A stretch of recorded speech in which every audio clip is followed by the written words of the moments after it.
families can spend a little bit more time actually cooking with one another, or just sitting down and eating with one another. And sitting down and eating doesn't mean you sit down and you have your cell phone by you, Right. because we're so connected, but we're so disconnected. Mm-hmm. So I like to say we're connected with everything except what's in front of us. Man, that's spot on. You know, like, that's spot on. I could be talking to 5 different people on my phone, but you know, I'm sitting down with.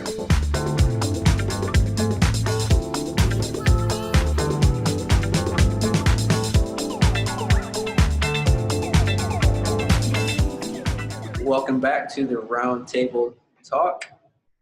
My name is Kendrique, and I'm alongside my sidekick, Patrick Palmier. And today's topic, we're going to be talking about implementing a healthy lifestyle. So this is a topic we came up with, and we felt like it was appropriate, especially with us just jumping into 2019 and how many people have fitness goals or they're wanting to implement a healthier lifestyle. So we'll be discussing just various ways of how we can implement a healthier lifestyle and different things that we've done within our own lives that have helped. Now, obviously, things that we've done won't always help you or anybody else out there, so you have to kind of test things and figure out what works best for you. So, Pat, what are some things that you've done? I know back in college, we weren't necessarily worried about anything health-related. We were just worried about our beers, our pizza, and dancing. And whatever bar. Yeah, and the Chickie Babes. The Chickie Babes. So what have you done over the past, we'll say maybe 2 to 3 years that you felt have been extremely beneficial to you when it comes to health? Well, I think myself and a lot of other people included, their first, like talking in regards to personal development also, but health specifically, a lot of people start with physical activity. It's like, you know, people want to see physical changes. You know, with my background, I know and understand both the physical changes as well as the mental changes that come along with physical activity. So that's kind of where my journey really started from. But within the past couple of years, I've dove very deep into nutritional health, and I've kind of found that that's where I'm most interested at, and it's my hobby of choice. So just doing anything along nutrition. But as far as sleep health, and the king of them all, in my mind anyway, is mindset. Because you can't do any of this without the right mindset.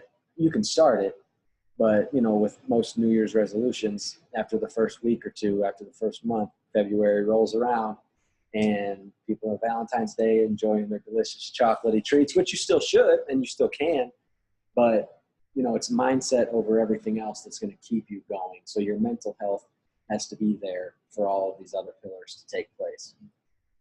Yeah, I agree.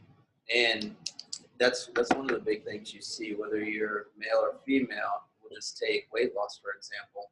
And many people, that is their New Year's resolution, is to get fit or to get in shape to keep up maybe with their kids or their grandkids. But the thing that you often see is many times people lose that weight and then they're still empty. And kind of what you hit on, you can't truly become healthy until you're healthy mentally. That's one of the biggest things. That's one of the biggest barriers, I think, to actually being healthy. Is a lot of people, and I think I've talked about it a while ago, how can you spend, we'll just say, 4 hours a week in the gym and you do 0 working out of the brain? Right. And that could come into having better self-talk, reading more books, surrounding yourself with positive people. And so one of the biggest things that you can do from a physical and mental standpoint of implementing a healthier lifestyle is doing things that clarify your why. Like, why are you doing what you're doing? If you're working out to look good for a girl or a guy, that may not be the best way to implementing a healthy lifestyle, because what happens if that girl or that guy stops liking you? Then what? Oh, well, I'll just give you a straight example right now. Like, I'm pretty fit for the most part, and talking with my girlfriend the other day, you know, she wants me to be hairy and chubby. The dad bod. Yeah, like the dad bod. And I was like, what? Like, so no other girl would be attracted to me? And so it's just like, yeah, whatever you do, everyone's going to have their preference. And yeah, you're going to have a little self-esteem boost, you know, with how you look physically. But at the end of the day, just like money and power and wealth, like that's not going to ultimately make you happy. So it's living healthy, and you know, maybe you don't have the six-pack abs, but maybe you're toned, maybe you like feel great on the day-to-day. And to me, that's more beneficial than having six-pack abs, waking up and feeling like shit because you haven't had carbohydrates in the past 3 days. You know what I mean? So it's to each their own, but there's definitely balance that has to come along with it, and a right thing and a wrong thing to do, which could be different for each individual. I think you posted something on your Instagram account a few weeks ago. It's back to basics of life, right? Yeah.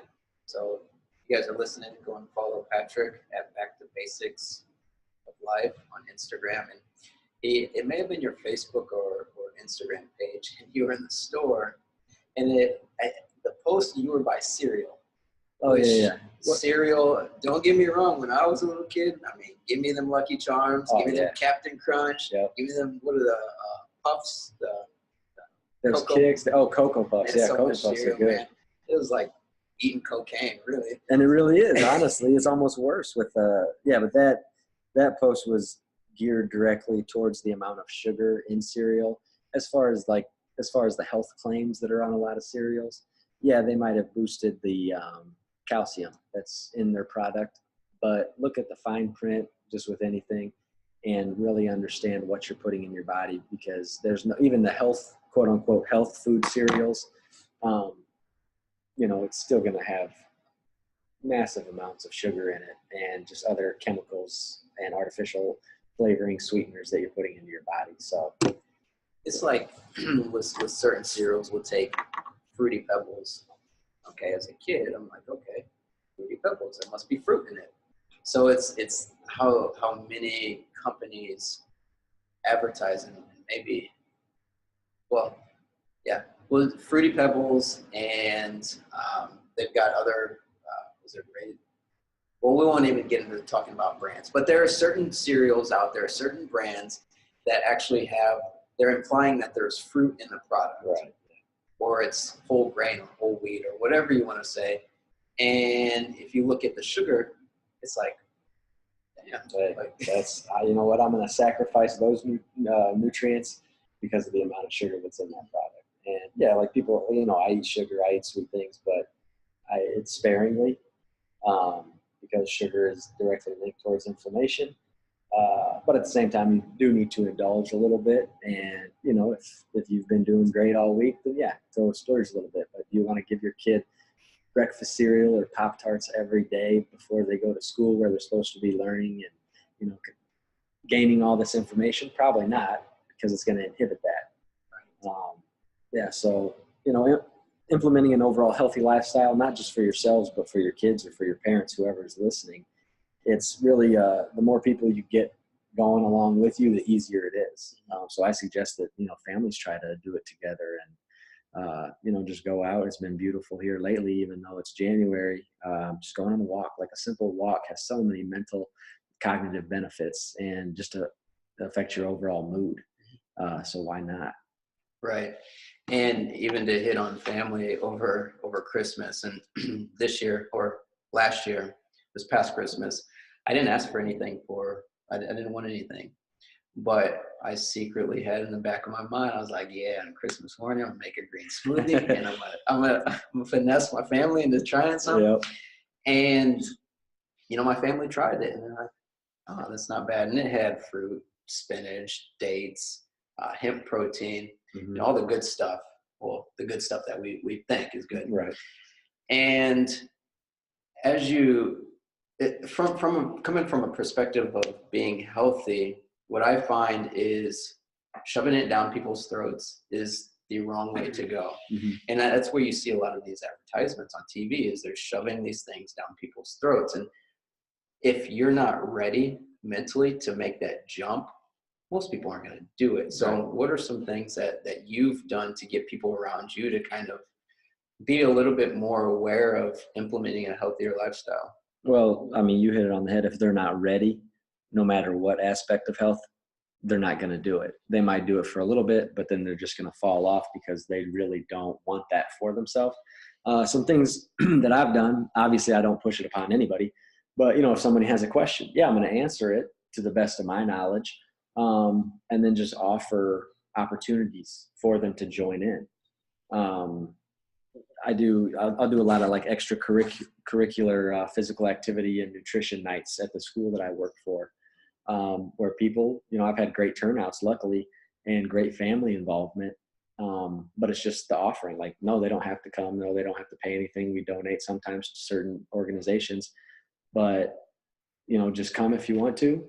If not, no big deal. And as long as the opportunity's there, I think some people are going to catch on when they're ready. Mm-hmm. Yeah, that's awesome. So the events you've held, I think you mentioned something about did you guys have a yoga? Yeah, we did some mindfulness yoga. Yep. And that was, that's great because it was actually done by Abby Lyons, who is the Unit 5 social emotional specialist. And she's definitely, in all sense of the word, a specialist. I was doing some games and activities in the gym, and she had a group that went to a smaller area, and she had some kindergartners that I was a little worried about. I didn't think that they were going to be able to actually sit and do it. But to my surprise, one, they weren't actually having to sit, like she's having them up moving in their own self space. But, I have a couple pictures of this one little guy that's just sitting there, and I've never seen him sitting quietly and peaceful in my entire life. And he's just sitting there, nice, peaceful and quiet. But it's all because of what Abby's doing, which is phenomenal. And the mindfulness aspect is really key because, yeah, she's intertwining physical activity and yoga with it, but it's also kind of just understanding emotions and getting in the right mindset to start becoming healthy overall. Oh, that's awesome. It's kind of interesting, especially for young kids, and you think about this from as we were in school, grade school, high school, and college, of how long we had to sit. Oh man, and I still can't. And they expect, they're like, okay, little Johnny, little Susie, or they're like, hey, Kendrick, stop moving around in your chair. I'm like, who the hell are you, lady? Tell me to sit still. I need to move. Right, and so from a mental standpoint of implementing a healthier lifestyle, you see a lot of people just sit. Mm-hmm. And the longer and longer you sit, your body's like, I'm not really feeling this. And so I think it has a direct effect on people's mindset and their mood. So the longer you sit, you start getting these weird moods, you start getting into your head, and then you're like, I just don't want to be physically active. And so I'll just eat whatever. Yep. And so if there's anybody out there listening that they feel like they're very stagnant within making growth in their physical or mental health, what are some just easy steps that they could do to get the ball rolling? Well, just like your word for 2019 is just do more. Like, it doesn't have to be, you don't have to get up off the couch and go to the gym and work out for an hour. First of all, you should only be working out for about 20 to 30 minutes at a certain at a certain rate for it to be beneficial. But really, just getting up, just going for a simple walk, going on a bike ride, cooking your own meal. And it doesn't even matter. Like maybe you're throwing flour and sugar in there. They're not actual real ingredients, but still cooking your own meal is considered physical activity for a lot of people. And one, it's a community thing. You can get your family involved doing it. You start to learn about the foods you're working with, become more connected with what you're actually putting in your body. So yeah, if there's one thing for everybody to do, is cook for yourself and cook with your family for your family.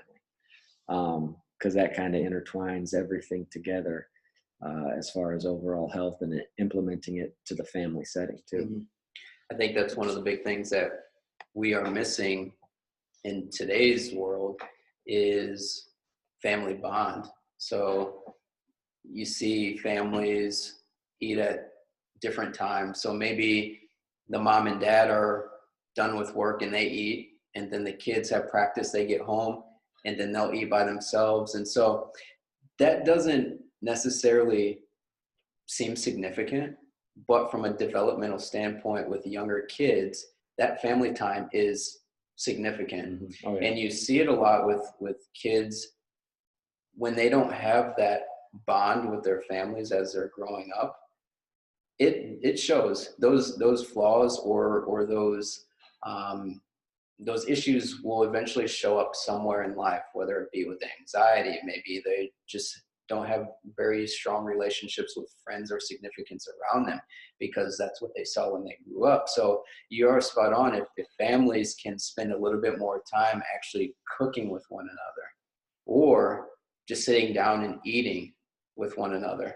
And sitting down and eating doesn't mean you sit down and you have your cell phone by you. Right. Because we're so connected, but we're so disconnected. Mm-hmm. So I like to say we're connected with everything except what's in front of us. Man, that's spot on. You know, like, that's spot on. I could be talking to 5 different people on my phone, but I'm sitting down with my mom, and we're not actually connected at all. Right. Our physical presence is there, but mentally we're just completely separate, and I hate seeing that, and I hate doing that. So I make sure my phone's just away from me. For dinner, for anything, if I'm by myself, yeah, I'm on my phone. I'm doing, I still get my little bit of social media. I think everybody needs it. But yeah, I mean, just try as much as possible to be present in the moment and really enjoy and get something from those moments. And it was funny because I think we grabbed dinner a couple weeks ago, and I think you mentioned like, hey, try this as a social experiment. Just pick up your phone around people and watch how everybody around you. It is crazy. I mean, we're so, and that is the deal with how we're so bombarded with ads, social media that, I mean, really are turning into robots. So monkey see, monkey do. So if I see you pick your nose, I'm like, oh man, I think I need to pick my nose. Right. And so like when we're hanging out with each other or we go out for dinner or whatever, like we're not even on our phones. A lot of times if I'm going out to eat with somebody, my phone's in my car. Mm-hmm. I don't need it. I'm trying to be in the moment. And a lot of us are so far away from that we figure out that we have no closeness or we find it hard to connect with people. Mm-hmm. Why? Because we're always on our cell phones. Like, I guarantee if people just go 30 minutes to an hour without their cell phone, they're not going to die. Like, you are not going to die if you just go on a one-day, I don't know, hiatus from social media. You're not going to die. You're not going to miss anything. It's still going to be there when you come back. Exactly. Yeah, I mean, no, like technology and social media definitely serve a great and beneficial purpose.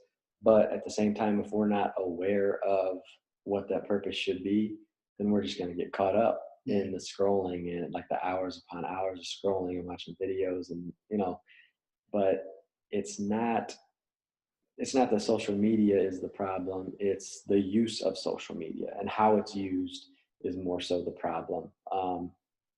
But I mean, it can be like, we could be sitting here talking and maybe I have like a picture out on my phone, like that I just went on vacation. Maybe I want to show you pictures and we connect that way. Mm-hmm. But so yeah, we can definitely use our phones and social media for connection, but it should be aligned with the present moment and who we're currently with. Like, right. Give that person the respect, give them the time that you're there to share. And like communication and connection is, it's another implementing a healthy lifestyle. Like, everybody needs that. Mm-hmm. So just focus on that, whether it's with the family, friends, whoever. Exactly. And there was, I think it was, I can't remember his name. Is it Maslow or? The hierarchy of needs? Yeah, hierarchy of needs. Maslow, and one of them is connection and love. And so many of us are afraid to connect with others because of, I think of it as we just don't want to get rejected. So if we're out in public, for example, I know you're out in public and you see people just walking around and their just heads are down. They don't want to be talking to anybody. Me, on the other hand, if I'm walking out in public, I think I said hi to the greeter at Walmart the other day.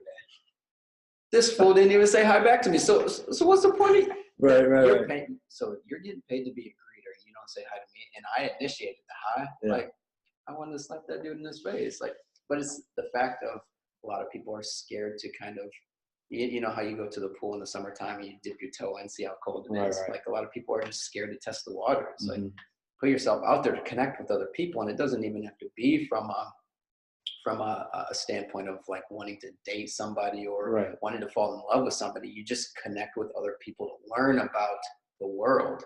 Mm-hmm. And so many of us are so far off into our own worlds that when it comes to connecting, we don't know how to connect. Yeah. Because we've thought about our connection coming through social media. Yeah. And it used to be, so in the school system, it used to be taught, and this is a problem that we're dealing with, and it gets worse every year, is socializing. Like social emotional skills used to be taught, not just in school when the kids are all together, but also after school. And when they go home at 3:00 and they're outside hanging out until it gets dark out, like 7, 8 p.m. And then they go into the house and they're talking with but now it's, once they leave school, they might have extracurricular activity to go to, but like not just the kids either, not just the students, it's the parents too, who kids get home from school, parents get home from work, and they kind of just go have their own alone time, and they're on their devices and things like that. And alone time is great. Like I'm definitely introverted and I need that alone time, but my alone time, I'm not really on my phone per se. It's just, me being by myself, quiet and like comforted. But it's not, I think a lot of people need to try to implement that into their everyday activity. Like, you can get your alone time, that's fine, but it should be around, you still need that sense of community, and you still need some type of interaction with somebody in the day, not just the technology and the devices. So. Right. I agree. So as far as kind of getting back on the physical side of things of becoming healthy, I know, for me, health is everything. And I know how I feel. I know how my days go if I eat right, if I exercise. And a lot of people are like, why do you eat like that? So for those that are listening and don't know me, I live a little bit more of a plant-based diet. And so, I rarely consume meat, and people are like, why do you live that way? Well, I'm not living for today. Right. I'm living for the future me. If I get married, if I have kids, that's what I'm living for. So a lot of times people need something to eat. Oh, let's run over to some fast food. Oh, it'll be okay. We're all going to die eventually. Like, what kind of, like, how could you, we're all going to die eventually. Like, yeah, that day is coming, but what about your future? Yeah. Do you want to have kids? Do you want to get married? Do you want to see your kids get married? Mm-hmm. And so, like, I'm not living for today. I'm living for the future me. So as far as how people talk about health and fitness, it's not a big deal. It is a big deal. Mm-hmm. And it's not a big deal just for you. It's the people around you. Like, I remember back in the day when we were just like I said, we were very unhealthy. Like, sleep, what was that? 2-3 hours of sleep and then hit our 8 a.m. class. Yeah. And now it's like, hey, man, we got to get to bed by like 10 or 10. Shoot, well, we just went out for New Year's, and, man, I bet I was home by about 9:30. And that's great. Like, hey, I was ready.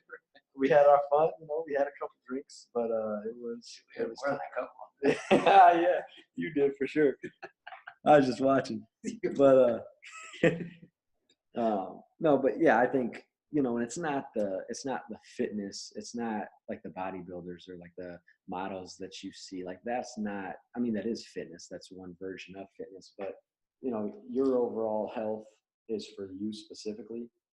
And, I've been testing things out and doing a lot of studies, like just on myself, like what makes me feel good. And for the past, I don't know, about 2 years, and what I do and what's healthy for me is going to be different for some people. But I can even tell in just being aware of my body and of my thoughts, I can even tell, if maybe I only got like 6 hours of sleep like that, I can even tell how that affects me the next day. But as long as I'm aware of that, then I don't have to let that affect me entirely. Like, I know what I can do to make some changes and to improve my mood. For instance, do a little physical activity and your mood's going to be boosted for a couple hours after that. But yeah, like you hit it on the head with, I'm not living for myself today or tomorrow per se, but the future me. And I think that's a higher level thinking. But I just don't want to be able to see my kids and my grandkids, graduate from high school, college. I want to be able to be participating in that and walking wherever I need to go at an old age. I just had my 30th birthday, and I told my mom, I was like, man, this is crazy. I'm a fifth of my way through my life right now, which would mean I live to be 150. But you know what? I plan to do that. Yeah. Because I'm taking the right steps, and unless like I get hit by a bus or something, that's my goal, is I want to live to be that old. So we'll see how it goes. Learn every day. Yeah. So the very last thing that I think is important that we talk about is diets. There's so many different fads out there of paleo, keto, vegan, vegetarian, all this and that. And I think a lot of times we get it wrong. And so what I mean by that is we think about a diet and it's like, okay, I'm going to go on this diet for 60 days. Okay, so what happens after the 60 days? So that's I think a lot of times people don't think about the aftermath of that specific diet, but I don't look at it as a diet as a 30-day, 60-day, 90-day. I think of it as not necessarily, I think word diet has a negative connotation to it. It's more of what are you doing that becomes a lifestyle? Mm-hmm. So what are you eating that eventually becomes a lifestyle? The way I eat, it's a lifestyle. It's not a diet to me. This is no week diet to where I'm thinking about losing 15 pounds. Right. Which I can't afford to lose 15 pounds. Right. You need to gain 15 pounds. But so what do you feel on as far as when it comes to diets? How should people approach that when they start implementing a healthier lifestyle? Well, yeah, the word diet actually is derived, its basis is Greek, and it actually means way of life. So I think at some point there was just, information was just misconstrued, and, diet just became what I'm currently eating. But at the same time, that's immediate, which that's how our brains are trained right now. It's just immediate gratification. Everything's immediate. But I think, just like you said, our diet, what you're eating, it should be ever changing, because what my diet was a year ago, I wasn't doing anything for like 30 or 60 days. I was just, feeding myself what I thought was the healthiest at the time. So I was eating a lot of grains, a lot of wheat, a lot of gluten products, because I thought, whole wheat, oh, that must be good. But that's what I knew at the time. I've since done some more research and tested things on myself. And so now my diet is a little bit strayed from that original perspective, but it's not like I'm not going to do this. I'm not going to keep doing this for 60 days and then stop. It's ongoing. It's a lifestyle, like you said. And same thing with physical activity. We need to be doing things. I'm not going to be playing football for my entire life. I don't even play football anymore. So, why am I so centered around playing football as a youngster? Yeah, it's fun for the time, but we need to do things, whether we're eating, sleep habits, working on our mindset for the long term. And, for that word diet, we have a physical activity diet, that coincides with what we eat. We have a sleep diet, and it's got to be long term, because if it's just short term, our day-to-day is going to be affected by those bad habits that we form, whereas the long term is affected by those positive habits that we form. Yeah, it goes back to, and we talked about it, I think, at the beginning, of if you have 150 different workout routines, it's not going to stick. Yeah. It's just way too much chaos. So being a little bit more organized, going back to your word for this year, simplify what you're doing. You don't have to have 150 diets. You don't have to necessarily eat 150 different foods. But what you do, or how you should think about it, is what can I do that is going to be sustainable? That's what we need. Yeah. We need to have something that is sustainable that we eventually incorporate and make it a lifestyle.